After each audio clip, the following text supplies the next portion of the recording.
You're listening to Deep Rest. Take a deep breath, slow down, and let sleep carry you. I'm David, and tonight I'll guide you into the world of dreams.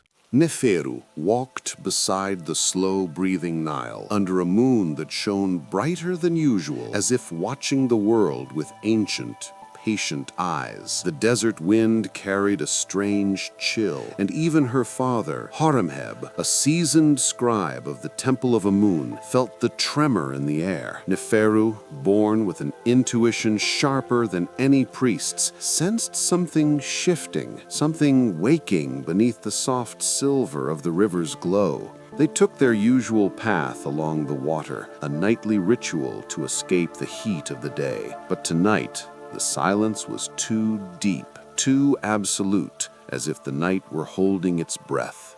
Horemheb glanced at the surface of the river and muttered that the Nile felt restless, but Neferu whispered that it felt as though the river were waiting.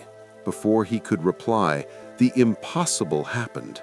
The Nile froze, not slowed, stopped, its surface turning glass still, reflecting the moon like polished obsidian. No frogs, no birds, no movement. The world simply halted.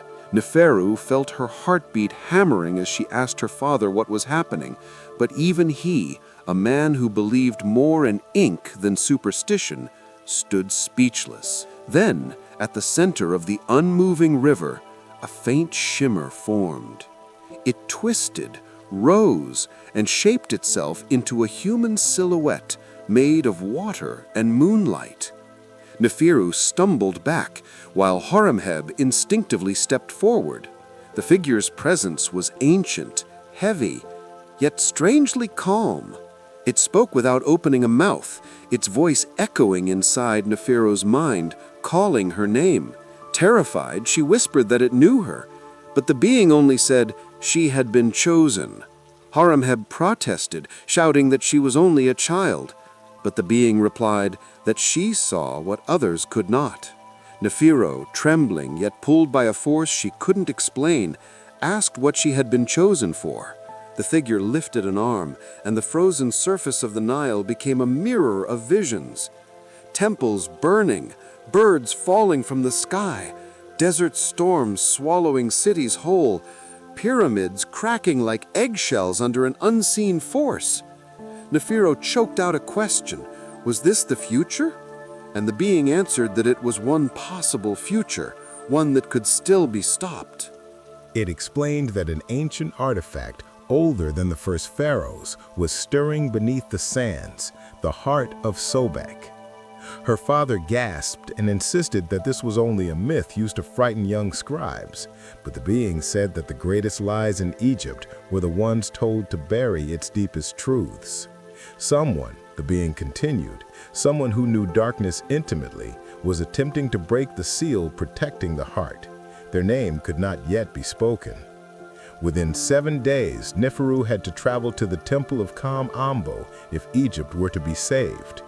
Neferu begged to know what she was supposed to do once she arrived, and the figure reached out, pressing a hand of shimmering water against her chest. Warmth bloomed within her like a tiny flame, and the being said she would carry the vision, she would know what to do when the time came. Then the being dissolved soundlessly, and as it vanished, the Nile surged back to life.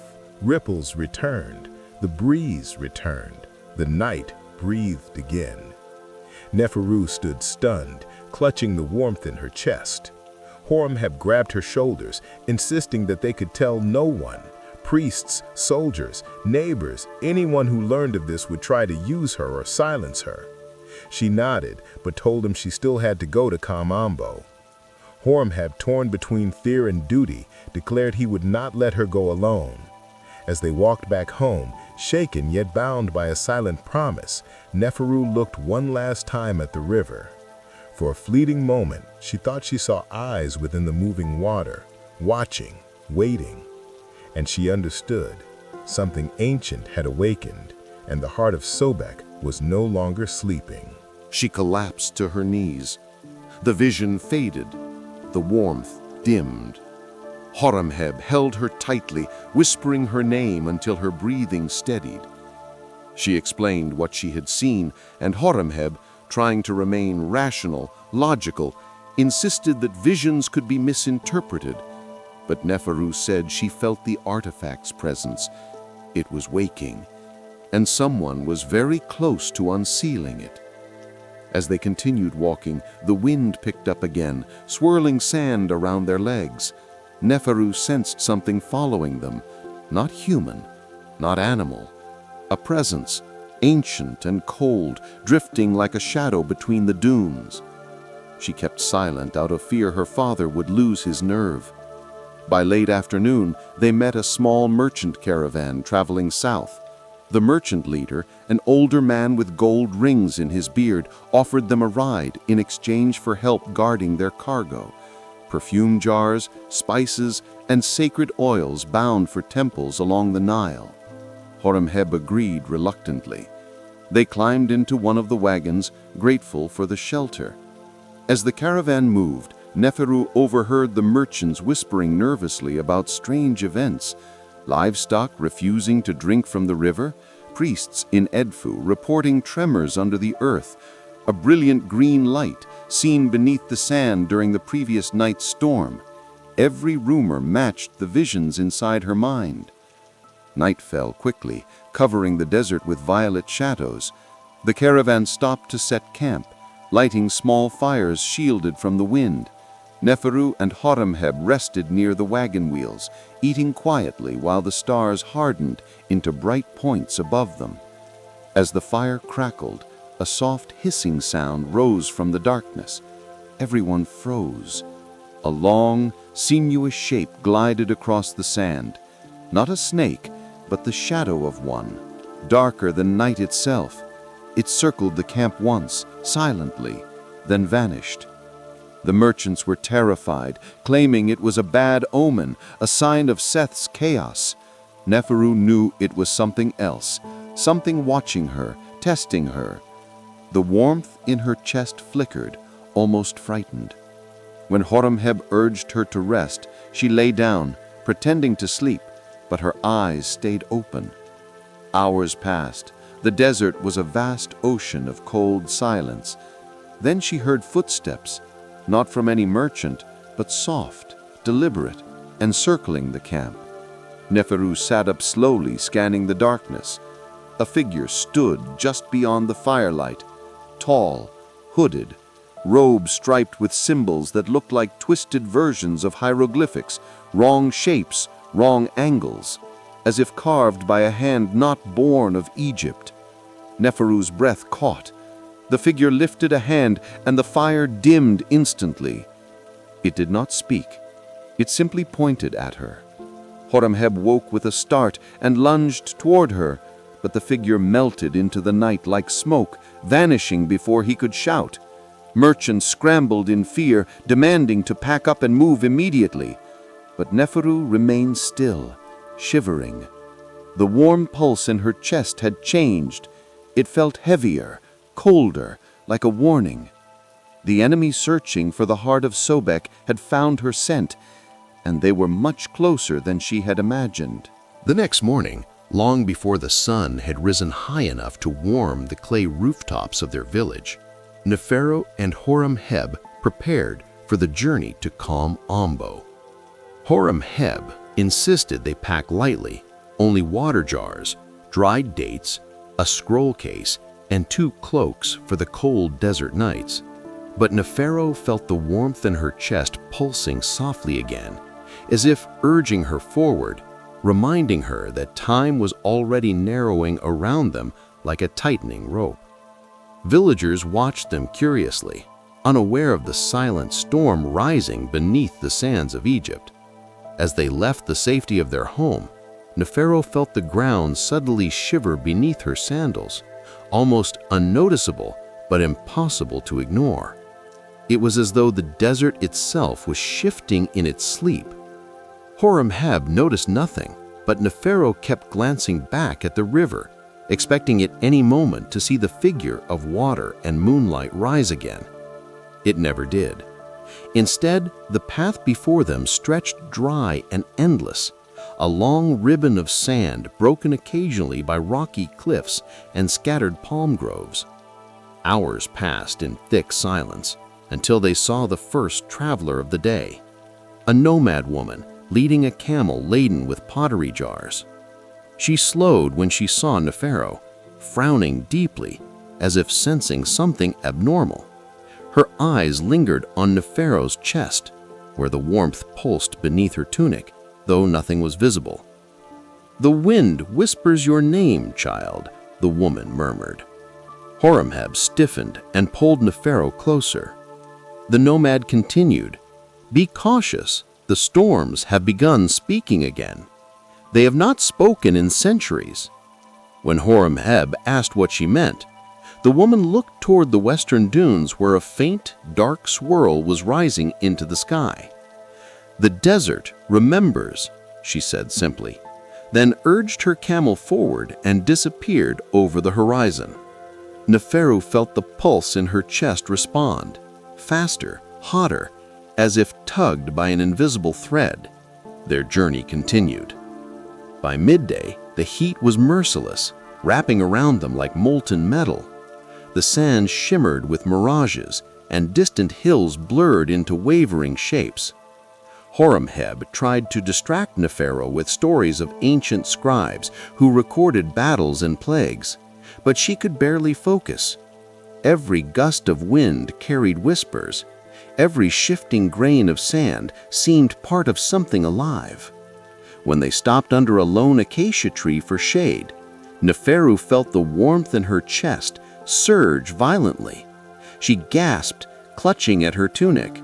Horemheb panicked, asking if she was ill, but Nefero shook her head. She was not in pain. She was seeing something, not with her eyes, but within her mind. A vision burst open, a colossal chamber deep underground, its walls carved with serpents and crocodiles, all facing a massive stone pedestal. On the pedestal was a sealed chest glowing with green light, thick, swirling, almost venomous. Shadows moved around it, robed figures chanting, sand rising as though answering their call. One figure stepped forward, lifting a hand covered in black markings. Nefero tried to see their face, but the vision fractured, shattering like pottery striking stone. She collapsed to her knees. The vision faded. The warmth dimmed. Horemheb held her tightly, whispering her name until her breathing steadied. She explained what she had seen, and Horemheb, trying to remain rational, logical, insisted that visions could be misinterpreted. But Neferu said she felt the artifact's presence. It was waking, and someone was very close to unsealing it.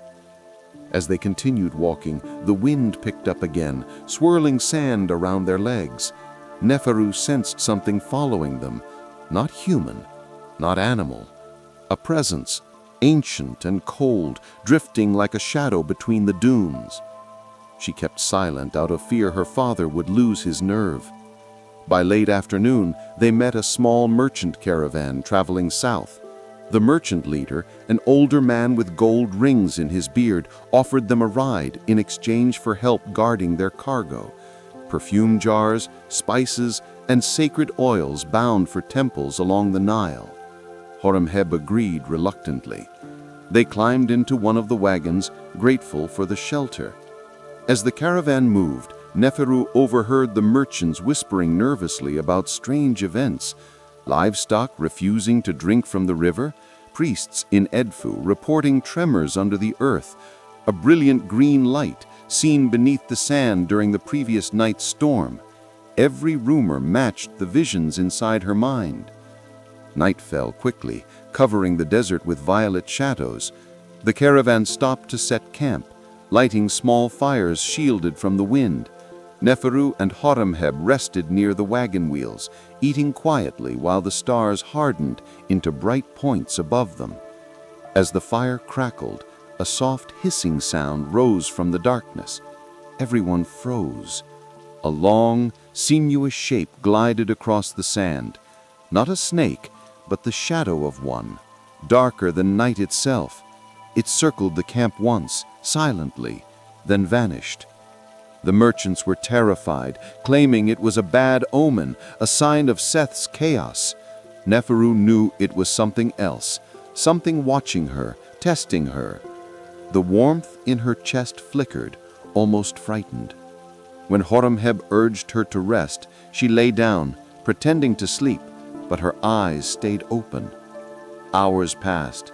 The desert was a vast ocean of cold silence. Then she heard footsteps, not from any merchant, but soft, deliberate, and circling the camp. Neferu sat up slowly, scanning the darkness. A figure stood just beyond the firelight, tall, hooded, robe striped with symbols that looked like twisted versions of hieroglyphics, wrong shapes, wrong angles, as if carved by a hand not born of Egypt. Neferu's breath caught. The figure lifted a hand, and the fire dimmed instantly. It did not speak. It simply pointed at her. Horemheb woke with a start and lunged toward her, but the figure melted into the night like smoke, vanishing before he could shout. Merchants scrambled in fear, demanding to pack up and move immediately. But Neferu remained still, shivering. The warm pulse in her chest had changed. It felt heavier, colder, like a warning. The enemy searching for the heart of Sobek had found her scent, and they were much closer than she had imagined. By sunrise, the caravan had already scattered, each merchant choosing to travel in a different direction out of fear of the hooded figure from the night before, leaving only Neferu and Horemheb alone in the pale morning light. The desert felt different now, heavy, almost watchful, as though the dunes themselves had turned their unseen faces toward the girl carrying the pulse of the heart of Sobek. Horemheb insisted they move quickly, avoiding main roads, keeping to narrow paths carved by wind and time. Neferu agreed, though her mind was clouded by questions, half-formed memories, and the lingering presence of that hooded stranger. Every few minutes, she felt a tug deep in her chest, pulling her towards something unseen, guiding her like an invisible hand. "It's leading us," she whispered. Horemheb glanced at her uneasily. "Or luring us," he said quietly. Their pace remained steady through the hot morning hours until they reached an abandoned ruin site half sunk beneath drifting dunes. Broken pillars, shattered statues, and a collapsed entrance to what once had been a small desert shrine. Neferu paused. The pull within her chest vibrated softly. "It wants us to stop here," she murmured. Horemheb frowned, but followed her into the ruins. The air felt colder the moment they entered, as if stepping into the shadow of something powerful. Faded carvings clung to the crumbling walls. Crocodiles, water waves, offerings carried by priests, and a depiction of a tall deity with the head of a crocodile, Sobek himself.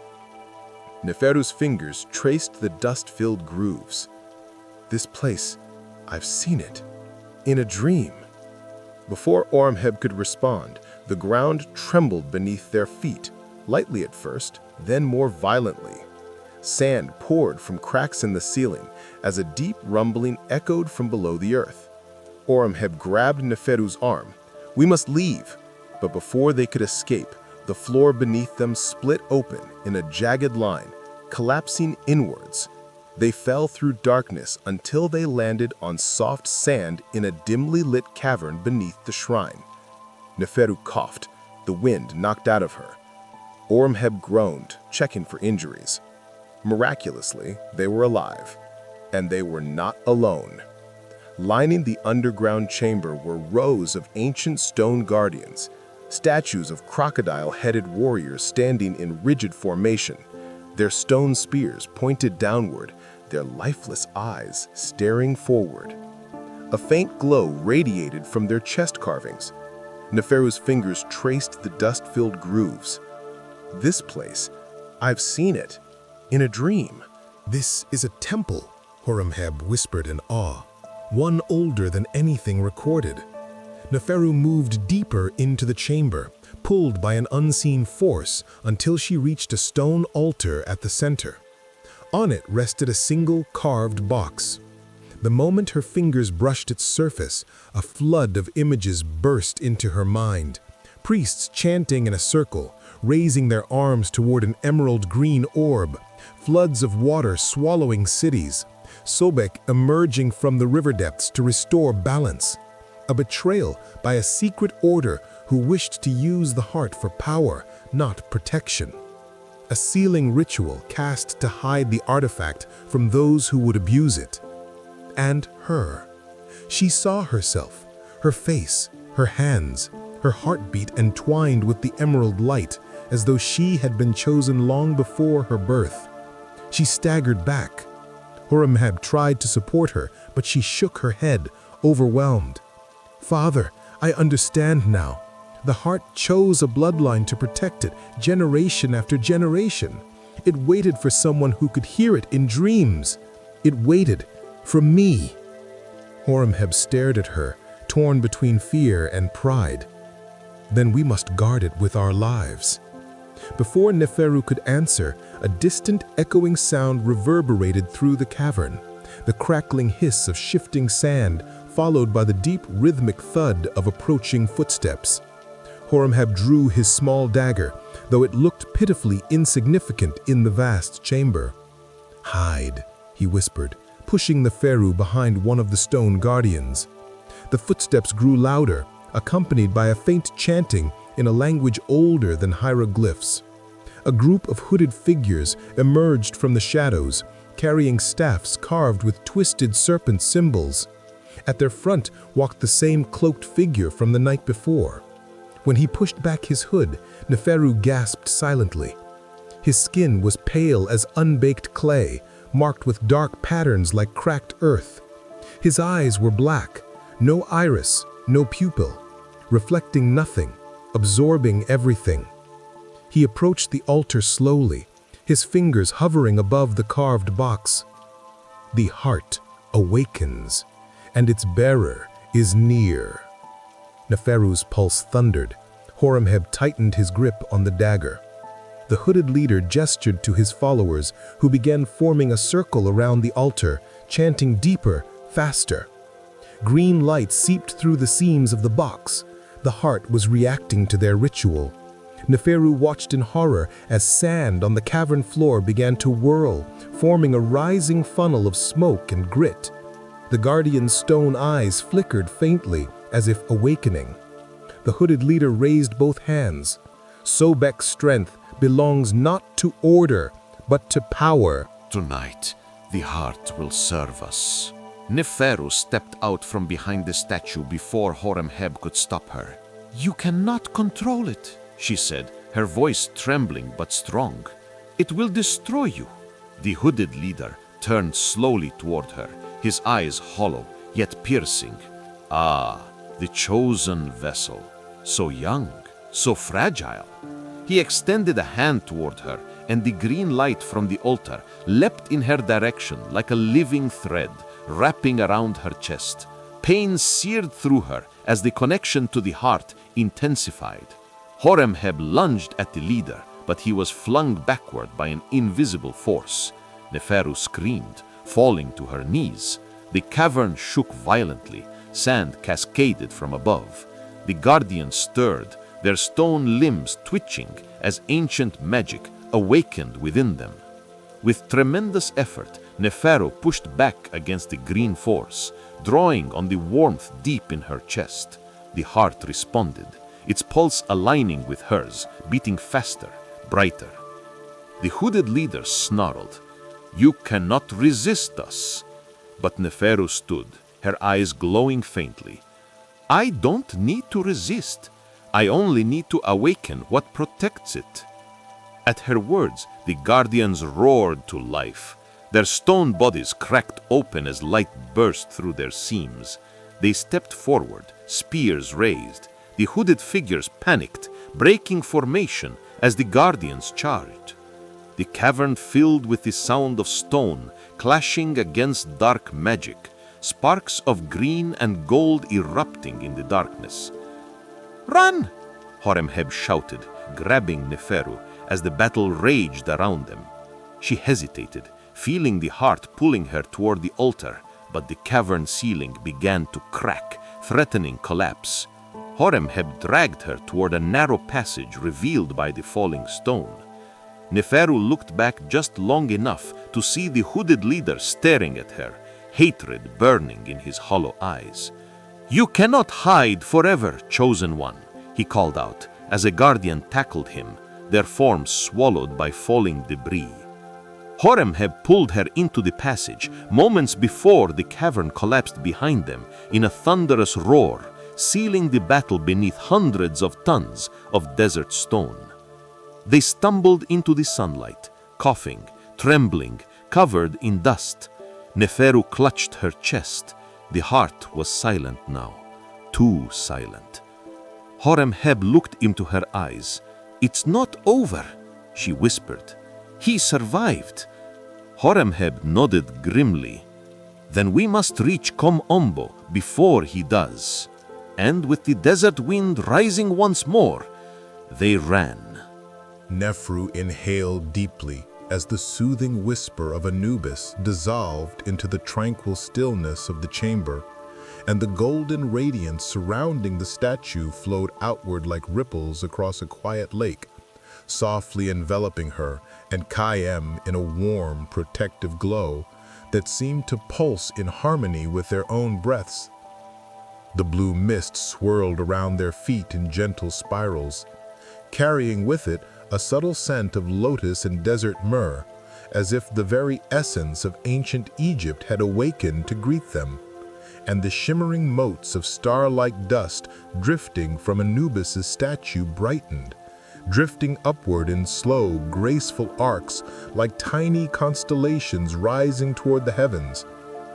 Neferu felt an expanding sensation in her chest, a tender warmth blooming deep within her heart, as if 1,000 peaceful memories, some hers, some belonging to others long gone, were being carefully woven together into a gentle tapestry of understanding. Each heartbeat echoed with soft clarity, guiding her thoughts into a slow rhythm of stillness, serenity, and reverent awe.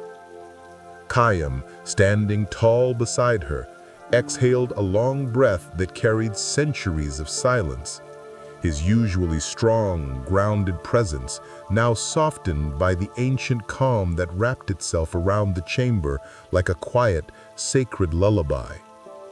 The glowing lines beneath their feet pulsed brighter, spreading outward across the red stone floor until the entire chamber was bathed in a radiant lattice of gold and azure light, each sigil representing a forgotten promise, a vow, or a peaceful passage guided by the jackal-headed god.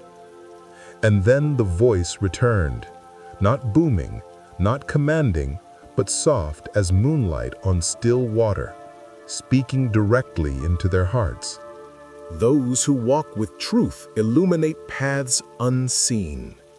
The golden orbs floating beyond the dissolving walls drifted closer, rotating slowly as if acknowledging the presence of the two mortals chosen to witness the mysteries of the Duat. Each orb carried a faint whisper, gentle fragments of stories, lives, and restful journeys of souls guided across the veil. Neferu felt as though she could almost touch the emotions inside them. Joy, love, longing, relief, all intertwined and carried with tenderness toward eternal rest.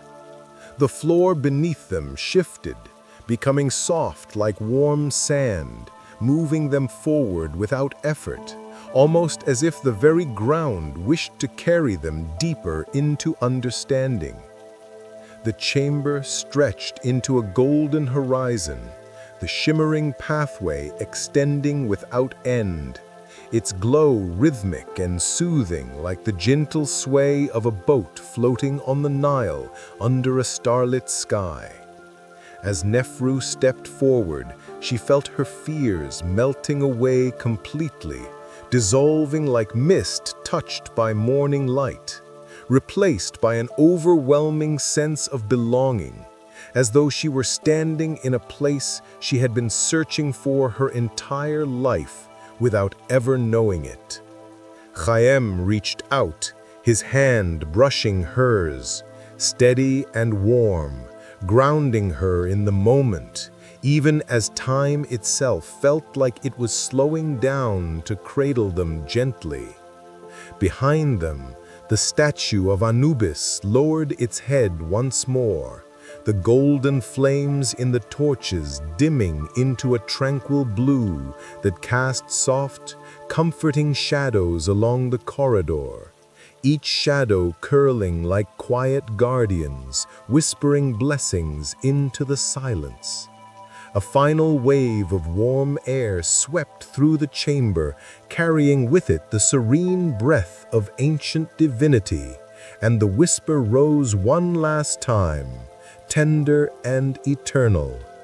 Walk onward with light in your hearts, for the sands remember those who walk with reverence.